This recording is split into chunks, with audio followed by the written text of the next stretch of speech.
dysproprioception, quand la proprioception ne fonctionne pas normalement? Eh bien, nous l'avons vu, 3 fonctions, eh bien, automatiquement, on va avoir des troubles dans les 3 fonctions. Mais je l'ai dit en introduction, il faut vraiment séparer le jour et la nuit. C'est essentiel de comprendre ça.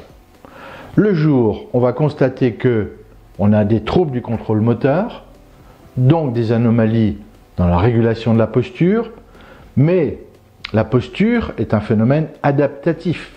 L'enfant, en fait, va adopter une certaine posture parce que sa proprioception lui donne de mauvaises informations sur sa position réelle. Le plus souvent, quand il est un petit peu en arrière, il est perçu par son cerveau comme étant vertical. Donc il a tendance à tomber en arrière et donc il va changer sa posture pour ne pas tomber. Nous verrons que l'analyse de cette posture est très courte, nous apporte une confirmation, mais pas plus.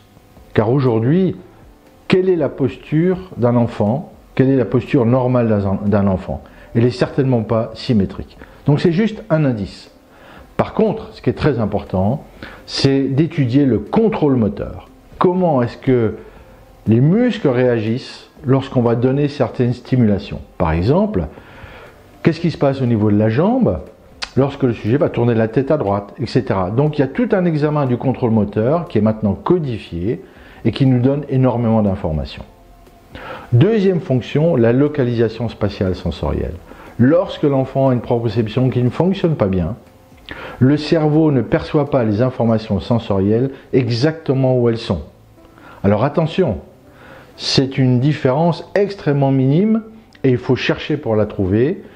Et parce que c'est minime, et aussi parce que on sait maintenant le faire, on regarde surtout la différence d'informations au niveau visuel. Mais par exemple, il a été montré que les enfants dyslexiques entendent les sons plus en arrière et plus en haut. Troisième élément, l'intégration multisensorielle. Qu'est-ce qu'on va chercher? Eh bien, une des caractéristiques du trouble proprioceptif, quel que soit le type de 10, c'est que lorsqu'on va donner une information sensorielle, par exemple auditive, mais aussi cutanée ou proprioceptive directe, l'enfant va signaler des pertes visuelles. On appelle ça des pseudoscotomes. C'est une des clés pour comprendre ce qui se passe le jour lorsque l'enfant essaye de faire un mouvement ou essaye de lire. Maintenant, venons à la nuit. C'est la clé du mystère. Lorsque dans une famille vous avez 3 enfants et vous avez un 10, les 2 autres, si on les examine soigneusement, ont aussi des troubles proprioceptifs et pourtant ils ne sont pas 10. Qu'est-ce qui sépare les frères et les sœurs non 10 de l'enfant 10?